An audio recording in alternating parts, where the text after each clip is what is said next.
This is your Feel Good Breakfast Show. Thank you for joining us. This is Expresso. We'll be talking diets. We're talking specifically about Tim Noakes this morning. That's correct, because Tim Noakes is in a bit of hot water with the Health Professions Council of South Africa, hauling him before an official inquiry this week to answer questions about advice he gave to a mother on Twitter to wean her child on a low-carbohydrate, high-fat diet, which is Tim Noakes' recipe for a healthy diet. Of course, you know it as the Banting diet. Yeah, well, if you're wondering what this conversation is all about, the tweet was from last year. It was a question to Noakes asking whether the Banting diet of low-carb, high-fat eating is okay for breastfeeding mums. So this was a question that was addressed to him on Twitter. Now, Noakes responded by saying that the key was to wean the baby onto a low-carb, high-fat diet.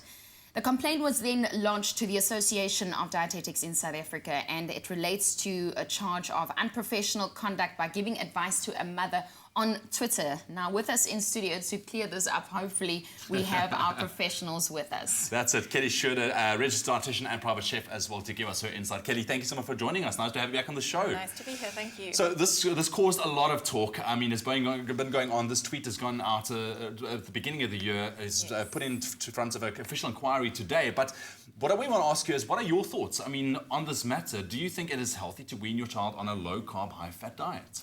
At the moment, weaning your child or feeding your child a low-carb, high-fat diet is not in line with our local or international guidelines on complementary feeding. So when you're looking at anything that's not according, general healthy eating advice, it would be considered a restrictive diet. And if you are putting anybody onto a restrictive diet, then there's a risk of potential nutrient deficiency. So the concern is that if you don't know how to follow a low-carb, high-fat diet and you're not getting any medical supervision and there's not a good medical reason for it, especially in a vulnerable group like children, they're growing rapidly, they're developing, and if they are have nutrient deficiencies, then there's a really big risk there to their health.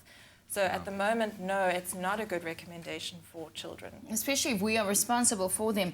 Professor Noakes has responded to this, and he says the following. He says, if the representatives of the HPCSA are prepared to listen to the science, so he's using that word science, he loves that word, they will realize that there is something very seriously wrong with the teaching of nutrition in South Africa, as in the rest of the world. What are your thoughts on that? He's bringing in science and also our role of educating the rest of South Africa about dieting. Okay, well, from my perspective as a dietitian, there's a very big difference between the type of evidence-based general healthy eating advice that you can give to a population and the specific individual nutrition advice that you might give in treatment with an individual. So the general nutrition advice that you have to give to a population it's very important to base that on the evidence that we have.